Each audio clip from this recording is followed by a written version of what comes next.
Iginiit ni PNP BOI Chairman Police Director Benjamin Magalong na patas at makatotohanan ang resulta ng kanilang isinagawang investigasyon sa Mamasapano encounter.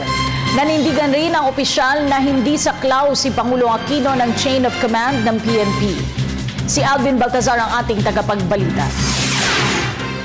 Masama ang loob ni BOI Chairman Police Director Benjamin Magalong nang humarap ito sa mga mamamahayag at nagbigay ng sentimiento sa ulat na lumabas hinggil sa tila pagkambyo nito sa resulta ng BOI report sa Mamasapano Operation matapos na magtungo kamakalawa sa Palasyo ng Malacanang. Maluha-luha ang opisyal na nagbigay ng kanyang pahayag habang hindi rin ito naitago ang hinanakit.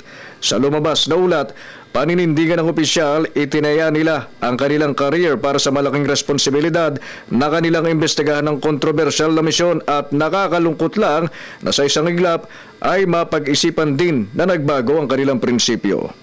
It doesn't give justice to those people who help us come up with that report in investigation. In just one sitting, babaguhin ko lahat yan. Ano na lang ako? Walang prinsipyo. Ano na lang ako? Walang kaluluwa ako. Masakit talaga yun. Unang-una, sabi ko nga ginagawa namin ito because we owe it to the South people, we owe it to the family, we owe it to the people who died.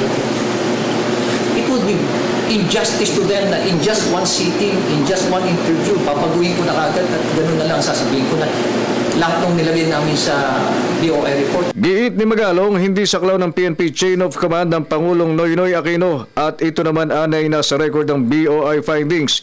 Ginamit lang anya ng Pangulo ang kanyang prerogative na dumiretso na kay dating Sub-Chief Police Director Getulio Napeñas. The President exercises prerogative to deal directly with Napeñas.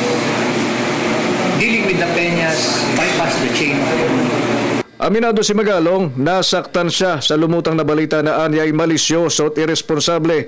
Nilabasan niya nila sa BOI findings kung ano ang totoo at hindi kailanman anya nila sisirain ang kanilang prinsipyo, sukdo lang masakripisyo pa ang kanilang karera sa pagkapulis. Para sa Telebisyon ng Bayan, Alvin Baltazar.